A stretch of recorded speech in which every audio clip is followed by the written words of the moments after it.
All right.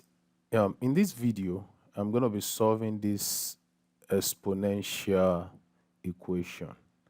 Now, for any exponential equation to be easily solved, it is very important that each of the base must be reduced to the least possible base. I call it least possible base simply because that is one of the easiest way by which such an equation can be solved.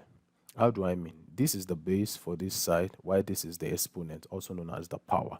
This is the base for this side, while this is the exponent or power. So let's get to the solution.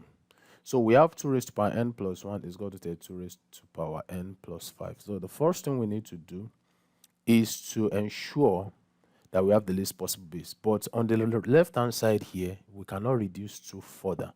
So we can only reduce 32 further to its least possible base. So how do we do it? We can see that we can have a multiple of 2 that will give us 32. So in that case, let me scroll up. So we now have, we can write it as 2 raised to power what? N plus 1 will be equal to what? 32 is 2 times 2, 4, 4 times 2, 8, 8 times 2, 16, 16 times 2, 32. Right? Raised to power what? N plus 5. So I can say 2 raised to power n plus 1 will be equal to what? 2 raised to the power of 1, 2, 3, 4, 5. 2 raised to power 5, right? Into bracket n plus what? 5. So we have what? 2 raised to power n plus 1 will now be equal to, I can rewrite this as 2 raised to the power of what? 5 into bracket n plus what? Plus 5. So if we continue, we are going to be having, excuse me, I don't know why this page shifted itself so much. Okay, so we are going to be having 2 raised to the power of n plus 1 is equal to what? Okay, let me still rewrite 2 raised to power 5 times n, that is 5n. You use this 5 to open the bracket, then 5 times 5 plus what? 25. So the base cancel the base, the power will drop down. So we have n plus 1 is equal to what? 5n plus what? 25. Since we are solving for n, that implies that we are making n the subject of the formula. So we have, so if we move 5n to this left-hand side, it will become negative. Any number that is crossing the equality sign changes its sign, right? I mean, the sign will change basically. So we have n minus 5n will now be equal to what? 25. 1 is coming here, right? Minus 1. So n minus 5n, we have, that will be minus 4n. Will now be 25 minus 1. That is what? 24. So with this understanding, what we need to do is we want to make n the subject of formula. So we divide both sides by the coefficient of n, which is minus 4.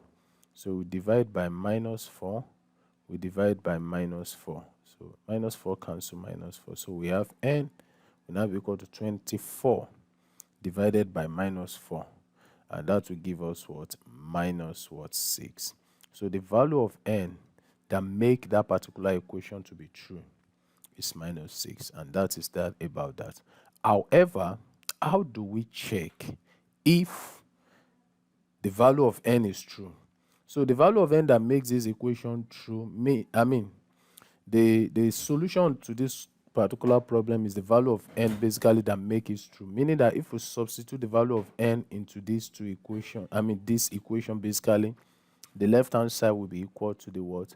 Right-hand side. So how will that come into place? So we can say that when, so we have that 2 raised to the power of what? N plus 1 is equal to what? 32 raised to the power of what? N plus what? 5. So when n is equal to minus 6, we want to see if the left-hand side will be equal to right-hand side because it's an equation basically. So this will now give us 2 raised to the power of what? Minus 6 plus 1 is equal to what? 32 raised to the power of what? N, that is minus 6 plus 5. So minus 6 plus 1, that is what? 2 raised to the power minus 5. Then it's got to what? 32 basically is, okay, let's still do it. 32 raised to the power minus 6 plus 5, that is minus 1, right? So 32 raised to the power minus 1 is the same thing as 2 raised to the power of what? 5. Then everything raised to the power minus 1, right? So we now have what? 2 raised to the power minus 5 is the same thing as 2 raised to the power what? 5 times minus 1, that is minus what? 5. So definitely the left-hand side of the equation is equal to the right-hand side of the equation, which validates our solution. So see you in the next video. Thank you.